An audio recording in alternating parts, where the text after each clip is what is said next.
She abandoned our wedding for her foster brothers. 99th crisis, then learned mine was the only one. That was real. Dr. Elena Frost was placing the wedding ring on my finger when her phone began to vibrate. The first time, she ignored it. The second time, her hand tightened around mine. On the third call, she looked at the name on the screen. Tristan. Every trace of happiness disappeared from her face. Elena answered immediately. A weak male voice came through the speaker. Elena, I'm sorry. She went pale. What happened? I tried to be strong. His breathing sounded uneven. But I can't do this without you. The cathedral became painfully quiet. Nearly 300 guests sat beneath the stained glass windows, watching the most respected psychiatrist in London abandon her own wedding vows before she had finished making them. Elena turned away from the altar.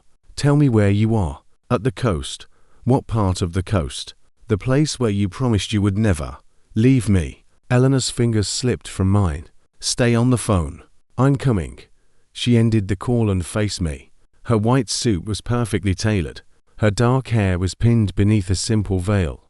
Only the tremor in her hands revealed what was happening inside her. Nathan, Tristan is in crisis.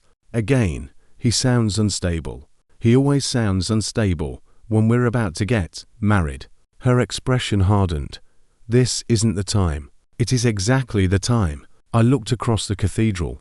Elena's father sat in the front row with both hands clenched around his walking stick. Her stepmother, Valerie, stared at me as if I were the person ruining the ceremony. The guests had seen this performance before, not in this cathedral, not with these flowers, but in hotel ballrooms, private estates, registry, offices, and once on a yacht in Greece. Every time Elena and I attempted to marry Tristan created an emergency. Every time she left me. Today was the 99th time. Elena, I said, lowering my voice, there are other doctors. He trusts me. You are not his doctor anymore. I'm still a psychiatrist. You're also the woman standing at our wedding. He's my foster brother. He's 27 years old. He was traumatized as a child, and you have spent 15 years teaching him that threatening a crisis will bring you running. Elena stared at me as though I had said something unforgivable. Tristan was the one subject no one could discuss rationally with her. When she was 10, she and Tristan had been kidnapped while walking home from school. Tristan had distracted their captors long enough for Elena to escape. He remained missing for nearly 2 years. When the police finally found him in a remote village, he was frightened, malnourished, and unable to sleep without the lights on. Elena never stopped believing that he had sacrificed himself for her. She studied psychology because of him, built a celebrated trauma clinic because of him, forgave every lie, every outburst, and every boundary he crossed because she believed she owed him a lifetime. I am asking you to stay, I said. Her eyes changed. The softness vanished. Nathan, this concerns a human life. So does our marriage. We can marry another day. No. A murmur moved through the cathedral. Elena's mouth tightened. What do you mean? If you walk away today, there will not be another wedding. She looked at me in disbelief. You would end 7 years together over one emergency. One. My laugh sounded empty beneath the cathedral ceiling. You have left me in a snowstorm because Tristan said he was lonely. That is not what happened. You abandoned me at a motorway service station at midnight because he claimed he couldn't breathe. He was having a panic attack. You left me alone during surgery because he sent you a photograph of an empty medication bottle. He needed me. You missed my father's memorial, my first film premiere, and every birthday dinner we planned for the last 5 years. Nathan, you have left me 98 times. I held her gaze. This is the 99th. For the first time, fear entered Elena's face. She knew the number. Perhaps she had always known. My phone vibrated inside my pocket. A voice only I could hear spoke inside my head. Final abandonment threshold reached. If Elena Frost leaves the ceremony, the Attachment mission will be classified as a failure. The return path to your original world will open. 7 years earlier, I had awakened in London with a healthy body, a new identity and no explanation for how I had arrived. In my original world, I had been lying unconscious in an intensive care unit.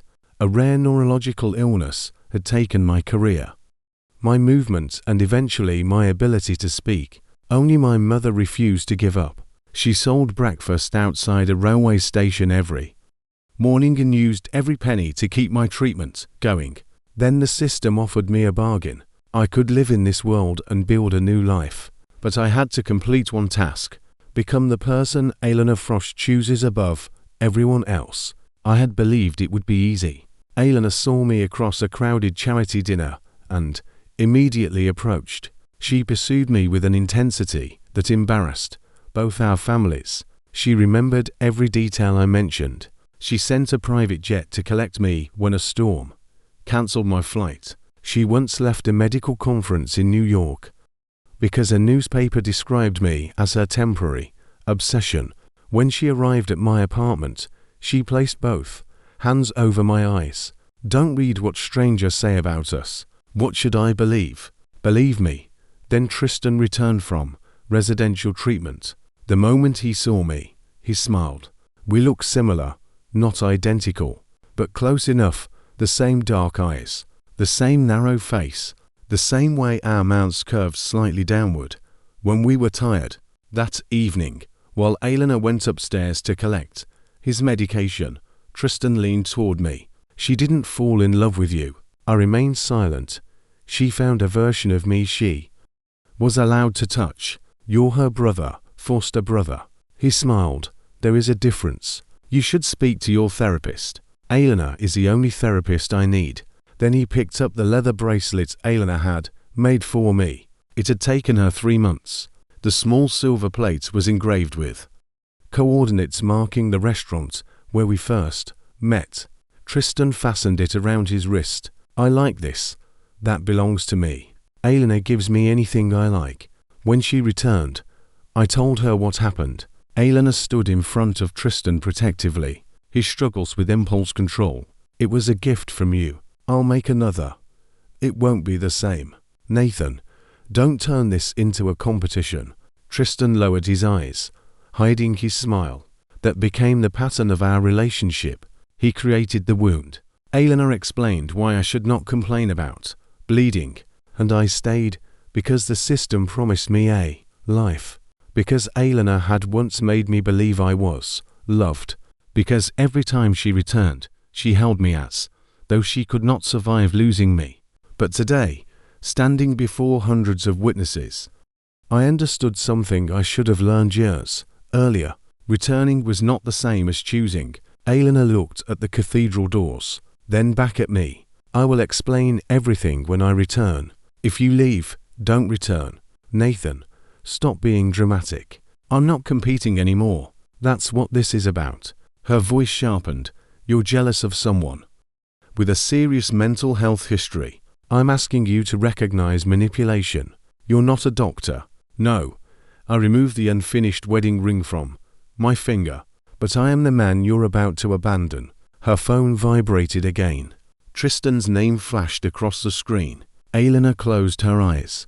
Then she pulled her hand from mine. I have to go. The system spoke. Attachment mission failed. Return protocol activated. Elena rushed down the aisle. She did not look back. The cathedral doors closed behind her. The sound was softer than I expected. After 99 abandonments, the end of my relationship sounded like nothing more than a door settling into its frame. Eleanor's father approached me after the guests had left. Richard Frost was a severe man who cared deeply about family reputation. He had opposed Tristan's emotional dependence on Elena 4 years, but he also carried guilt. Tristan's mother, Valerie, had once been Richard's assistant. After Eleanor's mother died, Richard married her and brought Tristan into the family. No one spoke openly about the rumors surrounding that death. The system had told me the truth. Valerie had deliberately withheld medical assistance during Elena's mother's fatal cardiac event. Richard never discovered what she had done. Elena only knew that Tristan had suffered for saving her as a child. She saw him as innocent, untouchable, a debt she could never finish paying. Richard placed a hand on my shoulder. "You have been patient. I have been foolish. He will eventually improve." That is what Elena said after the first crisis. Richard lowered his gaze. "What will you do? Go home, to your apartment?" No. The return protocol offered a simple choice. Once I severed my attachment to this world completely, I could return to my original body, back to the hospital, back to my mother, back to the life I had once considered unbearable. I no longer cared whether that body was sick. At least my mother's love had never required me to lose against someone else first. I signed an organ donor agreement that evening. I transferred my savings to a medical charity. Then I returned to the apartment Elena and I had prepared as our marital home. Every room was decorated according to Tristan's preferences. The dark blue bedroom walls, the vintage record player, the cedar-scented candles. Elena and I had argued 4 months about the interior. She insisted the style made her feel comfortable. I now understood why. The home had never been designed for me. I sat on the edge of the bed and listened to the rain strike the windows. My phone rang. "Tristan." I answered. His voice was bright. Elena said the wedding was delayed. It was cancelled. A pause. Then he laughed quietly. I knew she would choose me. "Congratulations. You sound tired." "I am. Do you want to know something?" "No." He continued anyway. "The mattress is comfortable." My fingers tightened around the phone. "What mattress?" "The one in your wedding room." Behind him, I heard Elena. "Tristan, get off the bed." "Why?" "Nathan hasn't slept there. That's why I wanted to try it." His voice became softer. "Elena, you decorated this room exactly the way I described. Because you recommended the designer. You remembered every detail." "Move. I don't want to." A rustling sound came through the phone. Then Tristan laughed. "Tell me honestly, did you choose Nathan because he looked like me?" Silence. That silence was louder than any answer. Elena finally said, "You're crossing a line. You never cared about lines before. Tristan, if you push me away, I might lose control again." I heard Elena's voice soften immediately. "Don't say that, so stay." My stomach turned. I ended the call. Elena called back within seconds. I blocked her number. Then I lay down and closed my eyes. The system had removed the protection that kept my mind stable during the mission. 7 years of humiliation, fear and grief arrived at once. I did not feel dramatic. I did not feel angry. I felt empty.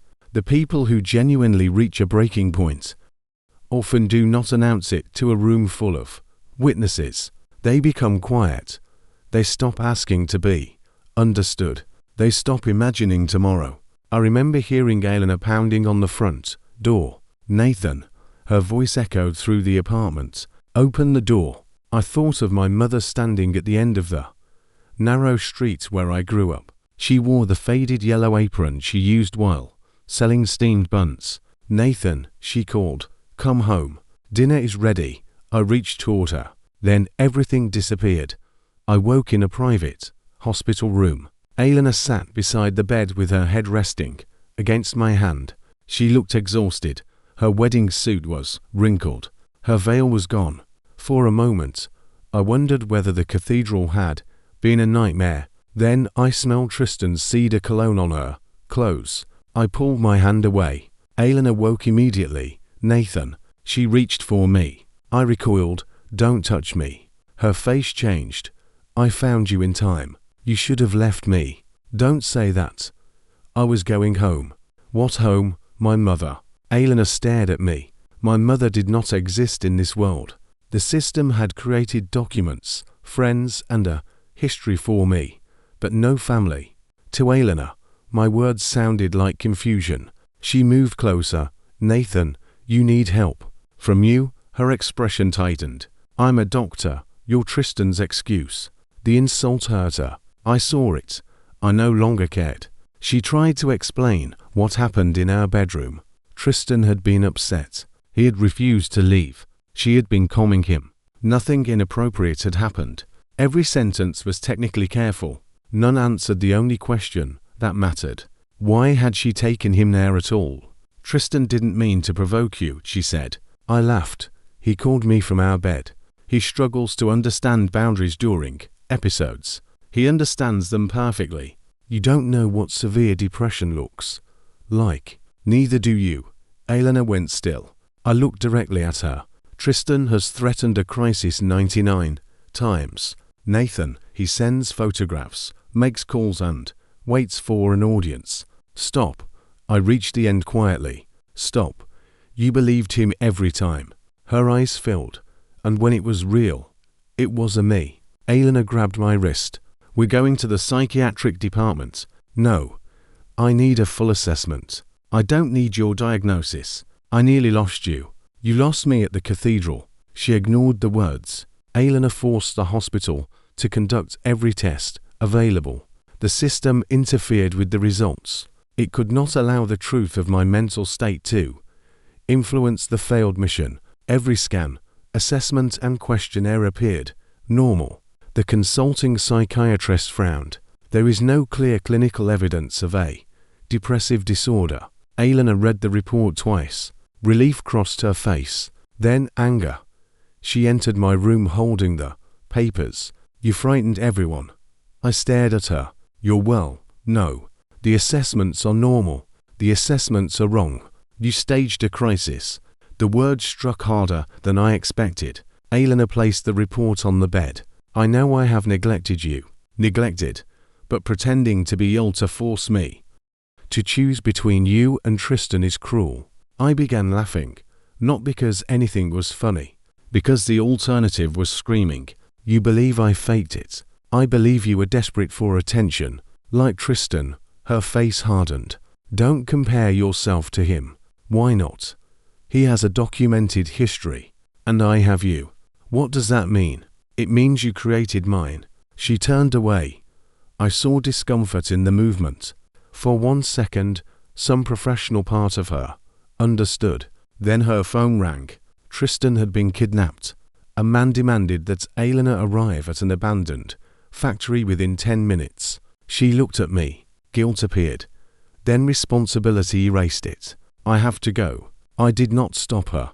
That made her angry. You don't care. I don't compete anymore. He could be in danger. Then go.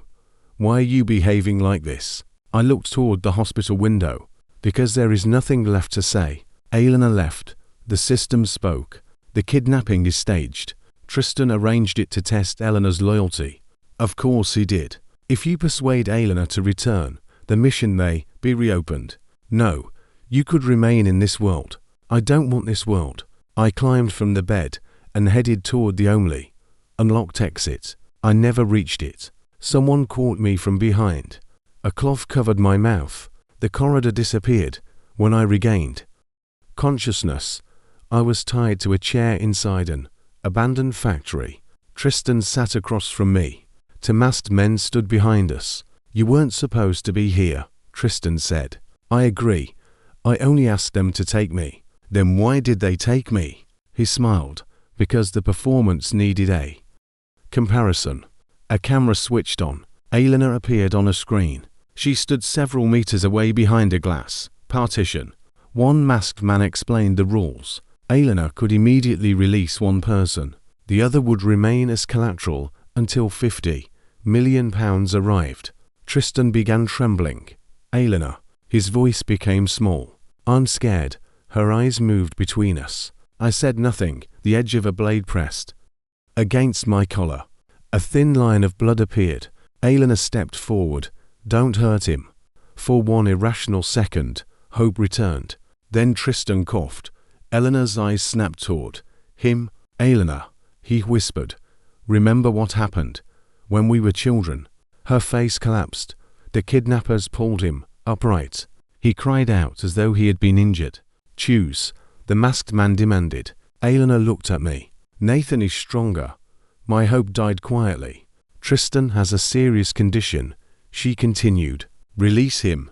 The restraints around Tristan were removed. He ran into Elena's arms. She held him. He looked over her shoulder at me and smiled. The smile vanished when Elena turned. "Nathan, wait for me." "No, I will come back. You always do." She mistook the sentence for reassurance. Then she left with Tristan. The factory doors closed. The men removed their masks. Tristan had paid them for a staged performance. But after learning my identity and Elena's wealth, they decided to change the arrangement. "Your girlfriend abandoned you," one said. "Fiancé," the other corrected. "Former fiancé," they laughed. The system told me the return path was open. I only had to release my attachment to this life. I thought of my mother waiting beside a hospital bed in another world. Then I thought of Elena saying I had pretended. For the first time, I stopped wishing she would understand. That final hope had been the last thread binding me there. The factory blurred. I heard Elena's distant voice, calling my name. Then darkness took me. But I did not wake beside my mother. I woke inside Elena's private estate. She had found me before the system completed the transfer. The kidnappers had panicked when police traced Tristan's payments. Elena rescued me, brought me home and decided I was too dangerous to leave alone. Every window was locked. Every sharp object was removed. Security guards stood outside the doors. Elena watched me constantly. She fed me, helped me dress, sat on the floor beside the bed when I refused to, let her sleep near me. At night, the slightest movement woke her. "I can save you," she whispered. "You couldn't even believe me. I was wrong. You chose him. I thought he was more vulnerable. You knew the kidnapping was suspicious." Her silence told me the truth. She had known, perhaps not everything, but enough. "You chose him anyway. He saved me when we were children. So you'll spend the rest of your life sacrificing everyone else." "I owe him." "I didn't." Elena looked down. "No." Her voice broke. "You didn't." Without the system's protection, my condition worsened. I stopped sleeping. Food tasted like paper. Sometimes sounds disappeared for several minutes, leaving only a high ringing in my ears. My hands became numb when panic rose. My chest tightened until every breath felt borrowed. Elena recognized every symptom. She had treated hundreds of patients with the same signs. Now she watched them appear in the man she claimed to love. She finally understood that my crisis had never been a performance. The knowledge terrified her. She tried to make me remember our happiest years. She played old videos on the television. Elena and I skiing in Switzerland, walking along the cliffs in Ireland, waiting for sunrise in a field outside Florence. Each video began with laughter. Almost everyone ended the same way. Elena's phone would ring. She would leave. The camera would remain pointed at me. In one recording, I stared toward the road and whispered, maybe one day she'd turn around. Elena stopped the video. I took the remote and played the next one. It showed our old apartment. Tristan stood in front of the camera, wearing my bracelet. "You're only the substitute she's allowed to love." Then the video shook. Tristan pushed past me. I fell into a glass table. My palm was cut. Elena rushed into the room and embraced Tristan. She never looked toward me. The recording ended. I glanced at the scar on my hand. Elena touched it. Did it hurt? I pulled away. The question was unbearable because it had arrived years too late. She began crying. "I thought you were strong." "No, I thought Tristan needed more." "You thought wrong. I didn't understand what I was doing to you. You understood enough to keep doing it." Elena closed her eyes. After a long silence, I asked a question that had followed me for years. "Do you truly believe Tristan's condition is real?" She did not answer. "If only one of us is genuinely ill, which one is it?" Her shoulders trembled. I could never risk being wrong about him. There it was, the truth. Elena had always seen the inconsistencies. She knew Tristan's episodes appeared whenever she set a boundary or chose me. She knew he became calm once she arrived. She knew he changed therapists whenever they challenged his behavior. But she believed the smallest possibility of Danger justified sacrificing me repeatedly. I owed him my life, she whispered. So you paid with mine. Elena covered her mouth. For the first time, she did not defend herself. She called Tristan to the estate. He arrived in a wheelchair after injuring himself. During another dramatic incident at the hospital, the injury was not life-threatening. His outrage was. He expected Elena to comfort him. Instead, she stood between us. Apologized to Nathan. Tristan laughed. For what? For the kidnapping. It was a test. For the calls. I was unwell. From manipulating me. His expression changed. You're choosing him now. I'm correcting what I did. You owe me. I know. You escaped because of me. I was 10, and I paid for it. I had spent 15 years caring for you. That isn't enough. Elena looked at him as though she were finally seeing the adult hidden behind the wounded child. What would be enough? You. The room became silent. Tristan's face twisted. You knew. Elena stepped back. You're my brother, not by blood. You were raised in my home. You found someone who looked like me and gave him everything that belonged to me. Nathan's resemblance had never been an accident. Elena's love for me had begun as a shadow of the attachment she refused to name. Perhaps it later became real, but real love could still begin for the wrong reason. Tristan pointed toward me. He stole you. No, Elena said. I used him. Her honesty surprised all of us. She turned to me. I'm sorry. The words felt small. Tristan began crying. You said I would always come first. I should never have promised that. He moved toward the stairs. If you leave me, I'll prove you were right to be afraid. Elena did not follow. For the first time, she remained beside me. A moment later, a crash sounded from above. Tristan had created another emergency. This time, he was genuinely injured. Elena called an ambulance. She did not run into his arms. She did not abandon me without explanation. But she still went to the hospital. Before leaving, she locked every door and ordered the guards not to let me out. I'll return. I watched her leave. Even when she finally chose differently, she still treated me like a possession to preserve. She did not understand that keeping someone alive was not the same as giving them a reason to live. Valerie arrived an hour later. Tristan's mother entered with 4 private security men. She had spent years pretending to adore me in public. Now hatred distorted her face. My son may never walk normally because of you. I didn't touch him. You poisoned Elena against him. He did that himself. Valerie struck me. I avoided the second blow. She smiled. You think Elena will protect you? She installed cameras throughout the estate. Valerie's smile disappeared for a half a second. Then it returned.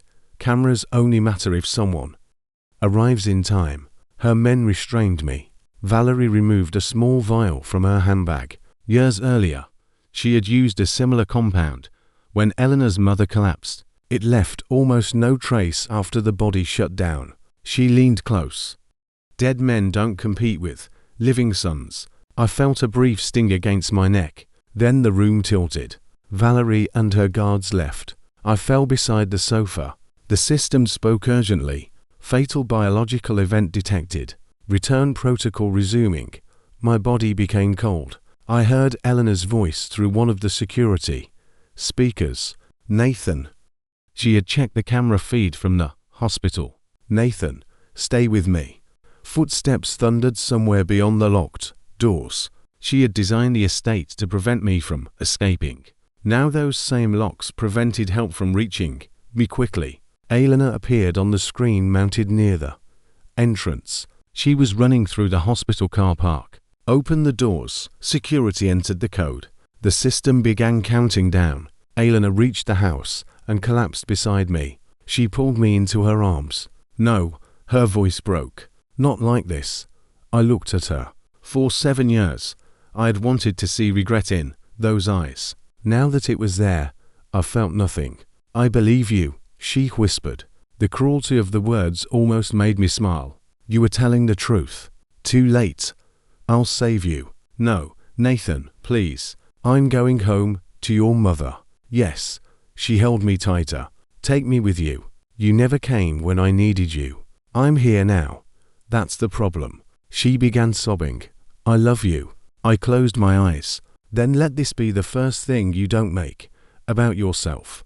The system completed the transfer. The last sound I heard was Elena screaming my name. When I opened my eyes again, my mother was sitting beside me. Her hair had become almost completely grey. She looked older than she had in my memories, thinner, more tired, but she was there, my real mother. The hospital monitor began sounding. She lifted her head. For several seconds, she stared at me without breathing. Then I squeezed her hand. "Mum." Her entire body shook. The nurse rushed into the room. My mother pressed her forehead against my fingers and cried like someone releasing 5 years of fear. I had been unconscious for 5 years. In the other world, I had lived 7. The illness that once destroyed my body was gone. The system had repaired the damage as compensation for the failed mission. Within months, I was walking again. My mother closed her breakfast stall. For the first time in decades, she slept past sunrise.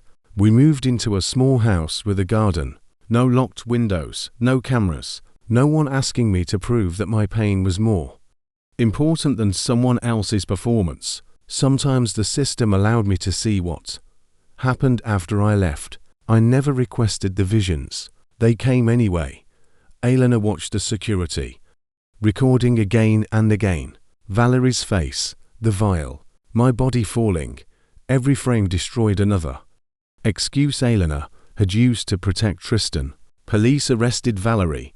During the investigation, they discovered the truth about Elena's mother.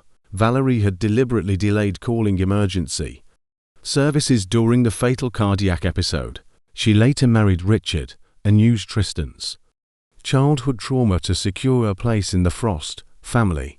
Tristan had not known about his mother's original crime, but he knew about almost everything else. The staged emergencies, the fake photographs, the manipulated medical records, the kidnapping. He had spent years weaponizing Elena's guilt because being loved as a brother was not enough. When Elena confronted him in the hospital, he reached for her hand. "My legs hurt." She stepped away. "You and your mother killed him. I didn't know she would go that far. You brought her into his life. You brought him into mine." Elena's expression became empty. "Nathan was never yours to punish. He replaced me." "No." She looked through the glass toward the winter sky. "He revealed what I had become." Tristan began crying. "You owe me." Elena turned back. "I did." Hope entered his face. Then she continued, "And I paid that debt with an innocent man's life." She provided police with every message, payment, and recording connected to Tristan's schemes. His staged kidnapping led to criminal charges. His fraudulent medical history destroyed the charity foundation built around his story. The public turned against him. For the first time, his tears could not rearrange reality. Elena did not seek private revenge. She did something more permanent. She stopped protecting him. Valerie received a long prison sentence. Tristan entered compulsory psychiatric treatment after experts determined that although many previous crises had been staged, years of obsession, dependency and untreated personality problems had developed into a genuine condition. That was the final irony. He had pretended for so long that eventually he could no longer function without the performance. Elena stepped down from her clinic. She publicly admitted that professional expertise had not protected her from bias. She had recognized manipulation in strangers while refusing to see it inside her own home. She created an independent patient advocacy foundation named after me. It offered second opinions to families affected by coercive dependency and caregiver burnout. But she never placed her own name beside mine. She understood that public charity could not purchase private forgiveness. Richard divorced Valerie. He sold the family estate. Before leaving, Elena stood in the bedroom she had decorated according to Tristan's preferences. She removed the cedar candles, the blue curtains, the record player. Then she found the leather bracelet Tristan had stolen from me years earlier. The coordinates were still engraved on the silver plate. Elena sat on the floor and held it against her chest. For the first time, there was no emergency demanding that she leave. No ringing phone, no frightened voice, only silence. And in that silence, she finally had time to understand everything she had lost. Years passed. Elena never married. She continued practicing medicine under supervision and spent the rest of her career working with patients who had been dismissed, misdiagnosed, or accused of seeking attention. Whenever a family member said, "They're only doing this to manipulate me," Elena gave the same answer. Manipulation and genuine suffering can exist at the same time. Investigate both. Never assume. Never punish someone for asking to be believed. She had learned the lesson from the one patient she could never save. Near the end of her life, Elena developed a serious heart condition. The system appeared to her once. She did not recognize it at first. A calm voice filled the hospital room. Nathan Hale returned safely to his original world. Elena stopped breathing for several seconds. He's alive. Yes. Is he happy? He lives with his mother. Tears moved down her face. Does he remember me? Yes. The answer was not comforting. Perhaps forgetting would have been kinder. Elena looked toward the bracelet resting on her bedside table. Can I speak to him? No. Can I leave him something? Assets may be converted between worlds as restitution for system error. The system had selected Elena because it believed her devotion to Tristan proved she was loyal. It had misunderstood obsession as goodness. That mistake had placed me inside a relationship designed to break me. Elena transferred her entire personal estate, not as a romantic gesture, not as a final attempt to buy forgiveness. She knew money could not reach backward through time. It was simply the last useful thing she had left to give. Tell Nathan something for me. State your message. Elena closed her eyes. Tell him I finally understand. Her voice trembled. Love is not running toward the person who screams the loudest. It is noticing the person who has become silent. She took a breath. And tell him that, if there is another life, I hope he never meets me. The system remained quiet. Elena smiled through her tears. That would be kinder. She died peacefully several days later, with no fire, no spectacle, and no one forced to carry the burden of another dramatic goodbye. I was eating hot pot with my mother when my phone displayed a bank notification. The amount was impossible. I contacted the bank immediately. Every document was legal. The system spoke.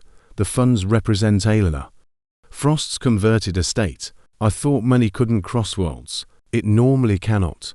The voice sounded almost embarrassed. I selected the wrong target for your mission. I mistook her protection of Tristan for compassion. It was guilt. Yes. You ruined 7 years of my life. Yes. The system rarely admitted fault. I looked at my mother. She was arguing with the television because a cooking show contestant had ruined a perfectly good soup. 4 years. I had dreamed only of returning to this ordinary room. The money did not repair what happened, but it could give my mother peace. It could fund treatment for people whose families were forced to choose between medicine and food. It could build something that existed beyond Elena, Tristan, and the world I had escaped. I'll accept it, I said. No hesitation. Why would I hesitate? Elena had taken years from me. Refusing restitution would not return them. I used part of the estate to create a neurological rehabilitation center in my mother's name. The rest allowed us to live comfortably. I never married quickly. For a long time, kindness frightened me. Attention felt like the beginning of obligation. Whenever someone's phone rang, part of me expected them to leave. Healing did not arrive dramatically. It came through ordinary mornings, coffee in the garden, walking without pain, hearing my mother complain that I had bought too many vegetables, learning that peace could feel unfamiliar without being dangerous. Eventually, I met someone who did not ask me to compete with another person's crisis. When she needed space, she said so. When I was afraid, she listened. When someone she loved struggled, she helped. Without destroying every boundary around her, she never told me I was strong enough to survive neglect. She asked what support I needed. That difference changed everything. For 7 years, Elena believed love meant rescuing Tristan every time he created an emergency. She called it loyalty, responsibility, professional duty. But love without boundaries becomes permission. Guilt without judgment becomes a weapon. And expertise means nothing when you only apply it to strangers. Tristan's deception was not proof that people with depression or trauma should be doubted. His behavior was proof that no diagnosis should excuse repeated cruelty, coercion, or manipulation. Elena's greatest failure was not that she cared for someone vulnerable. It was that she used his vulnerability to justify abandoning everyone else. She believed I was strong. That became her excuse for hurting me. People often assume the quiet person can tolerate one more disappointment, one more cancel plan, one more betrayal, one more night alone. But silence is not endless strength. Sometimes it means the person has stopped believing anyone will listen. Elena heard 99 cries from Tristan. She ran every time. I only asked her to stay once. She left. By the time she finally recognized which crisis had been real, I had already learned the most important truth of my second life. You should never have to destroy yourself to prove that your pain deserves attention. The person who loves you will not require a public emergency before they notice you are disappearing. And being understood too late is not the same as being saved. Would you have left Elena after the first few staged emergencies, or stayed because of Tristan's traumatic past? Share your opinion in the comments, and follow or subscribe for more emotional stories about betrayal, regret, and second chances. This story is entirely fictional and created for entertainment purposes. Mental health conditions are real and should never be used as a reason to shame or dismiss someone. If a person appears to be in immediate danger, contact local emergency services or a qualified crisis professional. This story does not encourage self-harm, violence, retaliation, or taking medical matters into your own hands.